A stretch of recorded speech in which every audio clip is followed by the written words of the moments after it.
We ready?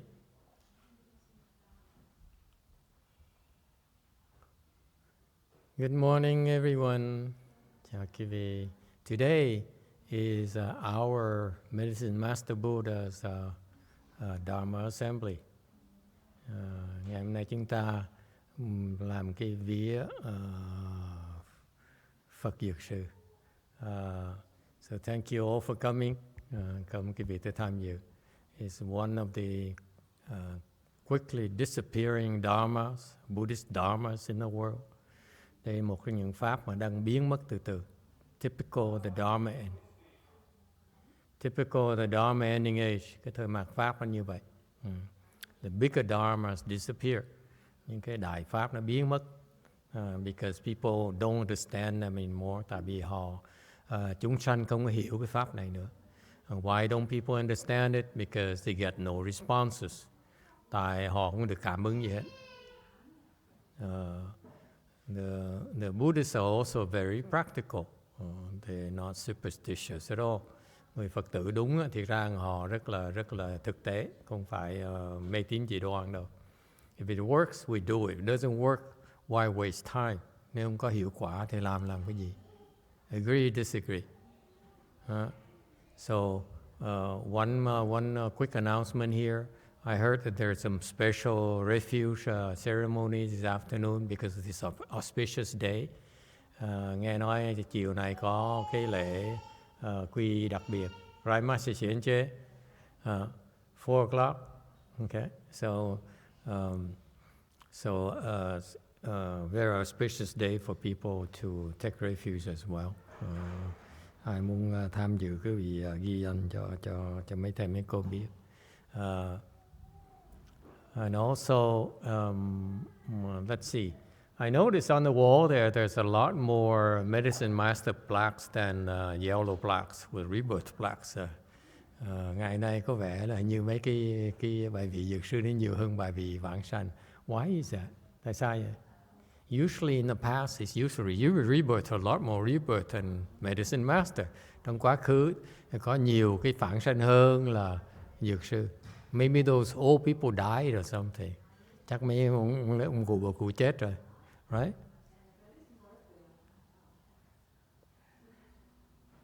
So what? It's free, so.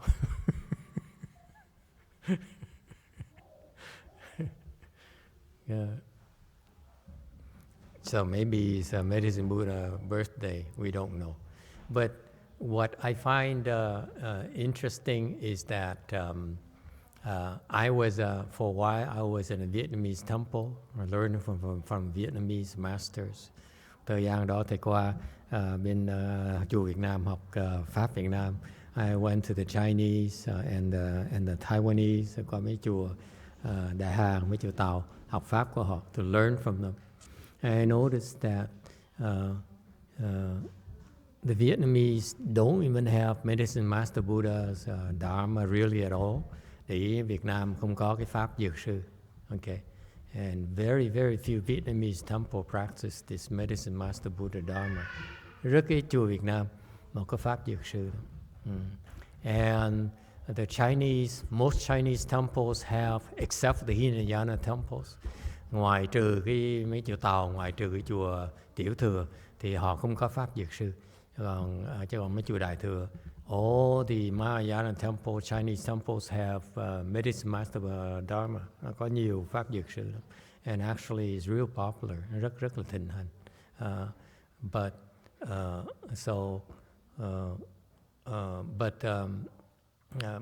to me it's more like they seem to be more like a tradition than really understand what this Dharma is about. Thì theo thầy thấy cái bên chùa Tàu đại khái theo cái truyền thống hơn, họ không có theo cái hiểu cái pháp này. Because the Chinese have a strong Mahayana tradition. Người Tàu nó có cái pháp đại thừa rất là truyền thống đại thừa rất là mạnh. And it's new here in this country. Cái pháp đại thừa nó mới ở xứ này. Master YongHua only transmitted primarily the Chan Dharma, Ngài Tiến Hóa, and the sutras. Ngài Tiến Hóa Ngài đem cái pháp đại thừa qua Mỹ này Ngài truyền chính cái pháp thiền với là pháp về giảng kinh. And he didn't have enough time to explain that much about the Pure Land Dharma. Ngài giảng rất ít về cái pháp vãng sanh. And then even less is the Medicine Master Buddha Dharma. Ít hơn nữa là cái pháp dược sư này. So when we first started about 15 years ago, thì chúng ta khi mà thầy bắt đầu dạy 15 năm trước, thì I used to refer my students who had the Medicine Master Buddha's needs to my master's temples, Chinese temples. Lúc trước á, thầy khi một trò thầy có vấn đề đó, họ tới hỏi thầy giới thiệu họ qua chùa bên chùa Vạn Phật, cái chùa Ngài Tiến Hóa đó. Because I figured that they have a much stronger tradition from my Chinese master than I could help. Thầy mới giới thiệu qua bên kia, tại vì thầy nghĩ là anh có cái truyền thống họ mạnh hơn, Ngài Tiến Hóa dạy họ rõ ràng hơn. But lo and behold, I found out that my students came back and said, no, I didn't get the help that you talked about at all. Rồi họ trở về, họ nói với thầy á, cái chùa Tàu Ngài Tiến Hóa đó, họ không có cái pháp dược sư, họ khác cái pháp mà thầy dạy. It's different from the Medicine Master Buddha Dharma I explained to them. So even the Chinese don't understand the Medicine Master Buddhas anymore. Ngay bây giờ người Tàu cũng còn hiểu cái pháp dược sư luôn nữa. And that's why I hope that we can somehow revive it. Thầy hy vọng là trong tương lai mình có thể hưng thịnh lại cái pháp này ở xứ Mỹ này, so that this important Mahayana Dharma does not get lost. Tại cái pháp này nó quan trọng quá, không thể nào nó thất truyền được. Maybe it's easier in the future if those of you who have responses can come up and tell us and share your experiences. Thì maybe có thể trong tương lai, hy vọng những cái người mà có cảm ứng này yêu cầu quý vị nhớ khi mà tới when there's an assembly here, come up and share your experience with us. Hy vọng quý vị lên chia sẻ cái kinh nghiệm của quý vị. As a matter of fact, today, anyone want to share it at all? Ngày có ai muốn nói gì không? When we talk about one yin, people say, yeah, I have one yin experiences. Mỗi lần viết Quán Thế Âm Bồ Tát, nhiều người muốn chia sẻ kinh nghiệm họ với sở. When it comes to Medicine Master Buddha, everyone is so quiet. Dược sư Phật thì không ai nói hết. Anyone? Master Shinche, he raised his hand. Oh, I'm desperate. No one? See? I rest my case. No responses whatsoever. Không có cảm ứng gì hết. One of the first vows of Medicine Master Buddha actually is relevant to you. Một cái đại nguyện Ngài Dược Sư Phật nó có liên quan tới quý vị. Some Korean translation. You have a new customer in the back. It's okay, let her roam around. It's the reason that we prefer that your children play in the Buddha hall and make a lot of noise and mess in the Buddha hall. Lý do mà chúng tôi thích là con cháu quý vị nó chơi trong cái Phật điện vậy, nó ồn ào, nó phá phách ở Phật điện này. It's better than for them to play outside. Còn tốt hơn nó chơi ở ngoài, because by being the Buddha hall, they get the same exact benefits as you, the same blessings as you. Tại vì mặc dù nó chơi trong Phật điện mình, nhưng để nó vì nó ở đây, tại nó cái phước nó cũng giống như phước chúng mình. So it's a very nice gift you give to your own children. Thành ra như vậy đối tụi nó rất là tốt. Okay. Where was I? We have some guests on the platform. That's why.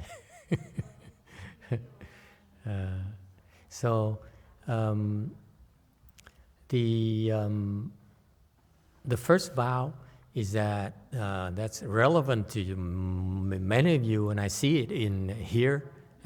cái đàn ngày đầu tiên mà thầy thấy ở đây nó có hiệu quả. Seems like he says the first two vows says basically my body is going to be beautiful, and so will be yours. So will yours.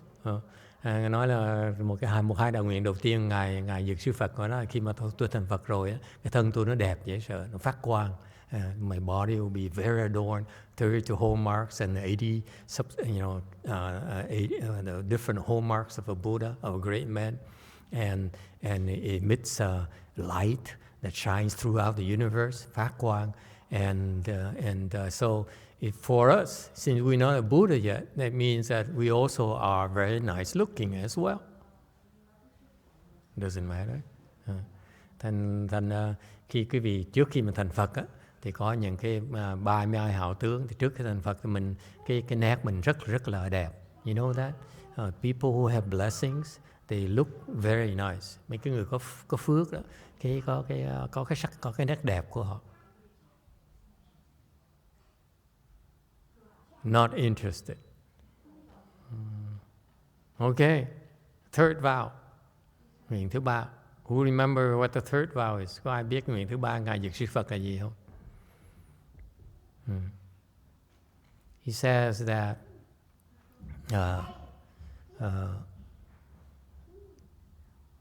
if you have medicine master Buddha blessings, nếu quý vị có cái phước Dược Sư Phật, thì quý vị sẽ đầy đủ tất cả những nhu cầu quý vị có. You will never need in need of anything that you want. Những cái gì quý vị muốn mà cần đó, nó đều có hết. Whatever you need, you have plenty of it, and you never lacking in anything at all. Cái gì quý vị muốn đều có, và cái gì mà quý vị không có thiếu thốn gì hết đó. Okay?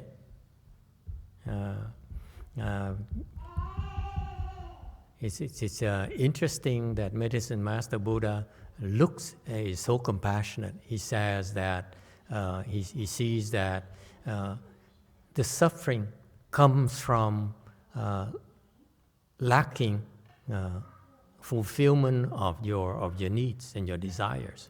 Ngài Dược Sư Phật rất là từ bi. Ngài thấy rằng cái khổ chúng ta ở cái quả Ta Bà này là tại vì không phải mình bất cứ cái vị trường hợp nào đi nữa, giàu nghèo gì đều, nhưng đều khi mà cái vị mà không đủ, không có toại nguyện, if you don't have what you wish, it's a lot of suffering for you.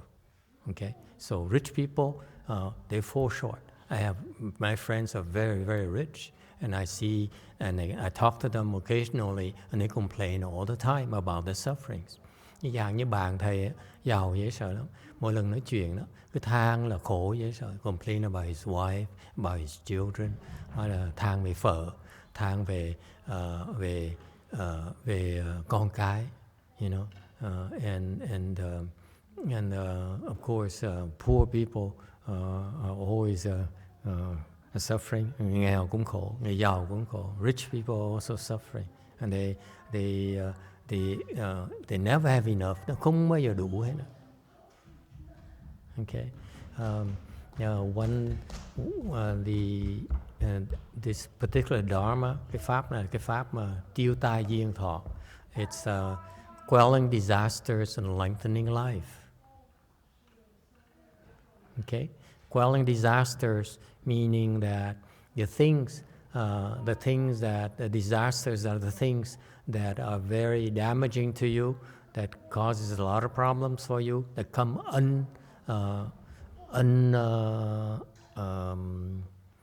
unexpected. Cái tai họa là cái nó rất là tai hại cho quý vị, nó tạo sự mất mát rất là lớn lao cho quý vị, mà nó tới một cách bất ngờ. Okay. Just a couple of months ago, mới có 2 tháng vừa qua, we have a young boy who drowned in his uncle's swimming pool. Mới 2 tháng vừa qua có một em bé 6-7 tuổi từ Việt Nam qua thăm đây mà bị chết đuối cái hồ tắm, hồ bơi của ông chú. Okay, the man says I investigated and researched the feng shui and all the designs, Asian wisdom on designing the swimming pool. And he's very proud of it. He spent a lot of money building a swimming pool to have his nephew drown in it. Ông cầu đó nghiên cứu sách vở, pháp khổng minh, pháp gì đó, phong thủy, rồi it's okay. It's just a few years in hell. So it's not a big deal. You break it. It's okay. And you stick it in there, you're going to burn your fingers. With them, you learn. Okay? And it's so sad because it didn't have to happen, because these disasters are part of the medicine Master Buddha says the hứng sự, the accidental deaths. Những cái tai họa đó là gọi là pháp Việt sư gọi là hoạnh tử, là chết bất đắc kỳ tử. Okay, whether it's airplane crash, máy bay rớt, or train derailment, hoặc là đường ray xe lửa nó bị trật ra, and all kinds of accidental death. Tất cả những cái loại mà hoạnh tử. And I heard so many stories of people who were saved from these accidental deaths. Thì nghe biết bao nhiêu chuyện về những người mà tu pháp Dược sư, because they practice the medicine Master Buddha every day. Họ tu cái pháp Dược sư mỗi ngày. There's a lady here who practiced the medicine Master Buddha repentance every day at home. Có cái bà kia, bà tu cái pháp Dược sư sám mỗi ngày ở nhà. And one day a car went off the cliff. Một ngày kia cái xe bà bị tai nạn, bà lái xe tung ra khỏi cái đèo. So as the car is falling down, he said, "This is it." Bà nói lúc mà xe nó rớt xuống, nổi trong tức tốc, in a flash, he saw her life passing in front of her. So thấy được cuộc đời của mình, how beautiful life is. Cuộc sống mình nó có ý nghĩa dễ sợ lắm. And now it's about to end. Nó sắp hết rồi.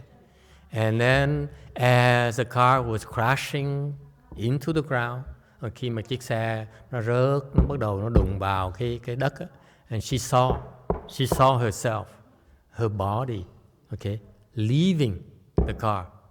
And bà thấy trước khi chết, bà thấy cái thân bà nó thoát ra ngoài, nó rớt ngoài cái xe, nó bay ra ngoài chiếc xe, and the car crashed and the body came back. And bà thấy cái thân mình nó bay ra ngoài, xong khi chiếc xe nó nát rồi thì cái thân bà nó nhập vào trong xe. So she's unscathed. Okay. Và hoàn toàn không bị gì hết. So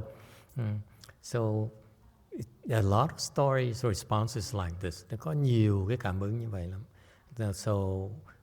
So why is that we in Mahayana have One Yin Bodhisattva Dharma and then this medicine Master Buddha Dharma? Tại sao bên Đại thừa chúng ta lại có pháp Quán Thế Âm Bồ Tát và lại có pháp Dược sư làm cái gì? It seems like everyone knows about One Yin Dharma. Ai cũng biết Ngài Quán Thế Âm Bồ Tát hết. And then so few people know about medicine Master Buddha Dharma. Là ít người lại biết về cái pháp Dược sư này. Okay. It's the way we are. Tại chúng ta như vậy đó. We don't think of we too marry in our own ways to enjoy ourselves and don't worry about the future. So when we're in trouble, we ask from One Yin Bodhisattva because that's her specialty. Chúng ta cuộc sống ở đây, cái cõi Ta Bà này ấy, là cứ ham vui, đi theo đuổi cái đam mê của mình. Cho khi nào mà gặp lâm nạn là mới nghĩ tới Ngài Quán Thế Bồ Tát. Tại cái đó cái nghề Quán Thế Bồ Tát là chuyên môn tới cứu nạn quý vị. She comes to rescue you when you ask for her help. Quán Thế Bồ Tát chuyên môn tới cứu quý vị khi quý vị lâm nạn. Okay, and that's why you have so many people who are got in trouble and they got that kind of responses. Thì bởi vậy ngoài Quán Thế Bồ Tát nổi tiếng hơn là tại vì rất nhiều người lâm nạn được cái cảm ứng như vậy là nó kể nhau. Whereas Medicine Master Buddha Dharma ngược lại cái pháp Diệu Sư Phật này đó, they prevent these disasters, these troubles. That's why they don't even happen to you.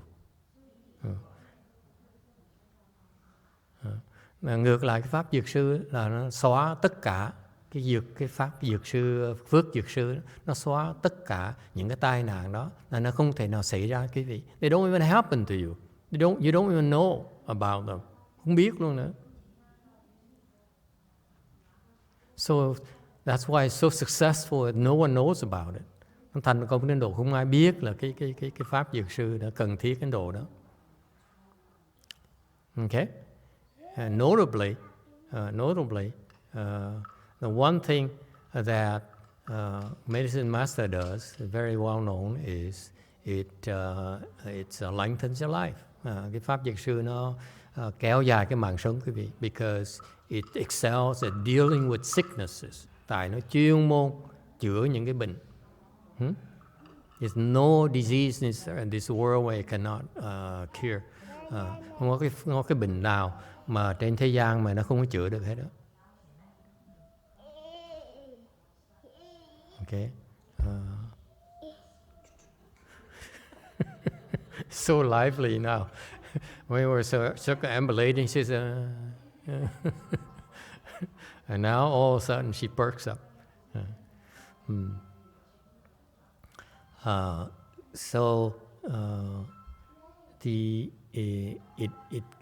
It cures illnesses.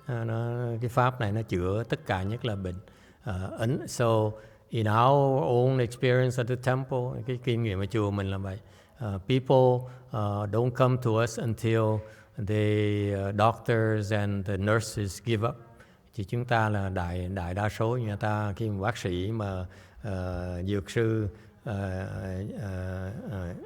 gì đó, dược sĩ mà không đã bỏ đã chịu thua rồi thì họ mới tới chùa, and then they pray the Medicine Master Buddha, rồi tới cầu dược sư Phật, and they get responses, rồi họ được cái cảm ứng. It's okay, don't worry about it. Thank you.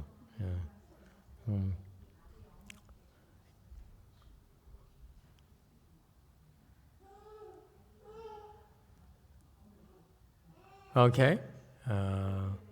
Anyway, anyone would like to have anything to say? Ai muốn nói gì không?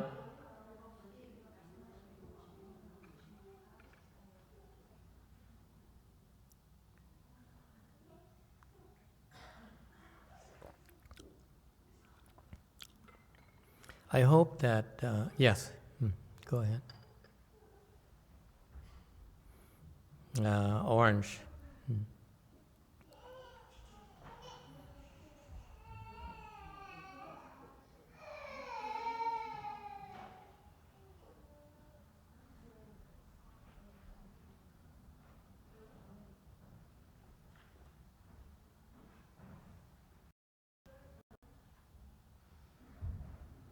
Green.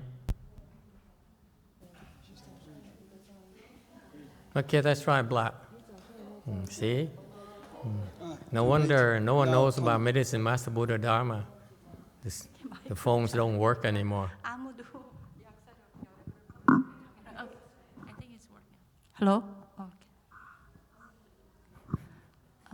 Since no one's talking about Dharma Master, Medicine Master Buddha, so I'd like to share a story.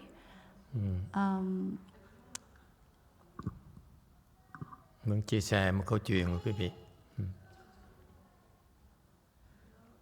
So it's a short story, and it's not really significant story, but in a way for us, for our family, we have a dog, and he had a infection on his leg, and he's about 10 years old.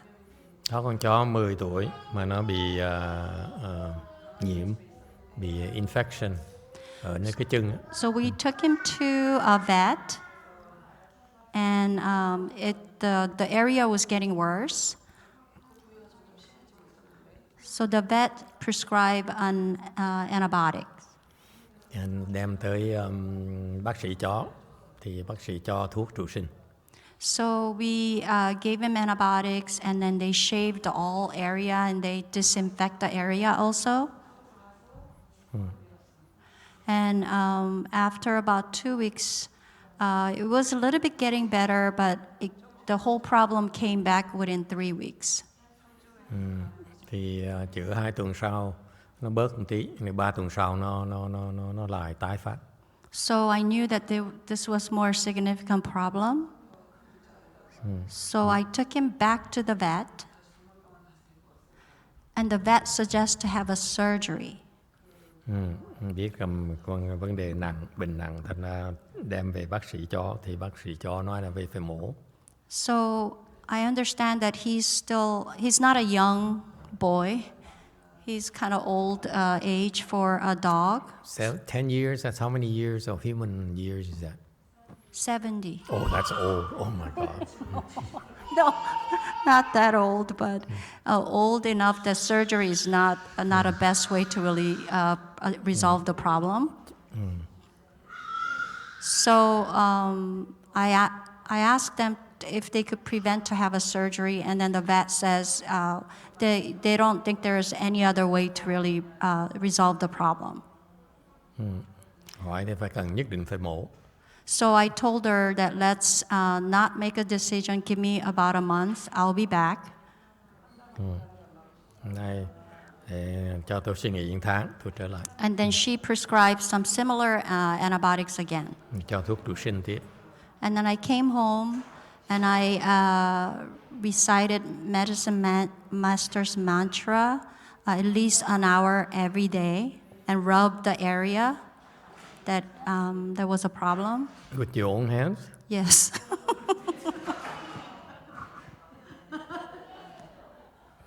Don't do this at home. Cô mỗi ngày cô về cô tụng cái dược sư chú 1 tiếng 1 ngày, sau này cầm cái tay mà thoa lên cái chỗ mà bị mủ đó. But rigorously I recited medicine master's mantra. When was this? How long ago? It was last winter. Năm ngoái, tụng mỗi ngày tụng 1 tiếng đồng hồ. Yeah. So sometimes more than an hour, I just continuously rub the area and then recite the mantras. And was the dog in pain when you rubbed the area? No, but I could feel that the area is swollen, and then the skin is really hardened. So it was pretty big as about palm size. And then the skins around that area was really hard. And did you do anything to your hand? Did anything happen to your hand? No, I don't think so. Did you wash it afterwards?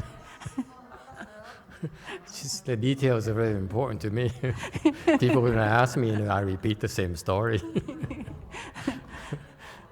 Để hỏi mà nó to cả bằng tay, thì lúc mà cô mà xoa cái tay như vậy, xoa xong có rửa tay không, hay là có tẩm vi trùng như không? Cô nói để hỏi cho rõ, nhưng người ta hỏi thì không biết sao trả lời. No, actually, it's not really open wound, because what they did was they sutured. When they drained this pus, they drained the pus and then they sewed the area. So it's scabbing. It's not even scabbing, but because at this point the area was still swollen and then very hard. I see. So there's no fresh skin is really growing. You could see that there's an infection going on underneath. Oh, interesting. Okay. So I recited like that for over a month, and then I could see that infection is going down. I could see the skin is getting softer. Just from rubbing? No, the key thing was the mantra. I recited medicine master mantra. Tháng sau cái da nó mềm lại và cái sừng nó bớt sừng, nó xẹp xuống.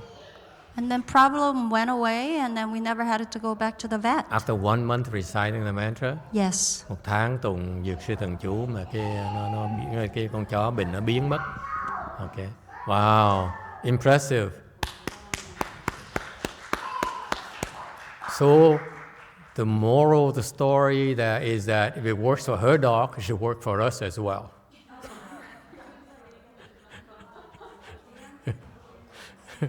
Cái kết luận là nếu như mà có hiệu quả cho con chó của cô này, chắc chắn có hiệu quả cho con chó của mình.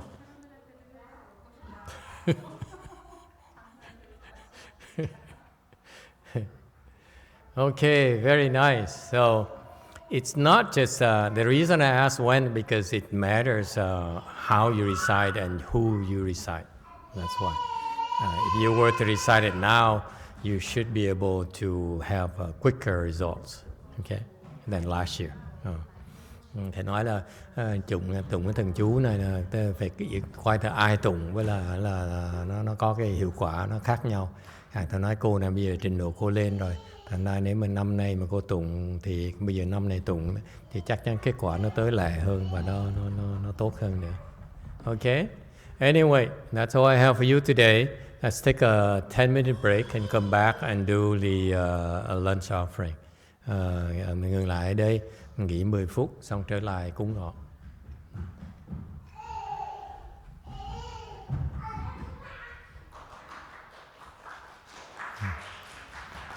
Good job with the dog. Yeah.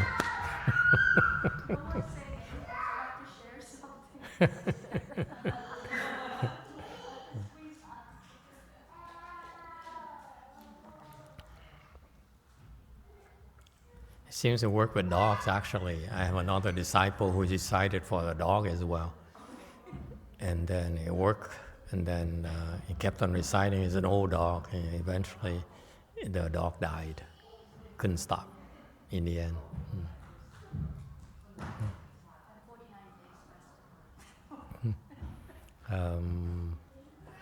Actually, recently there's someone who's supposed to die, and they fought and extended their lives a little bit. Otherwise, but anyway, okay. Thank you.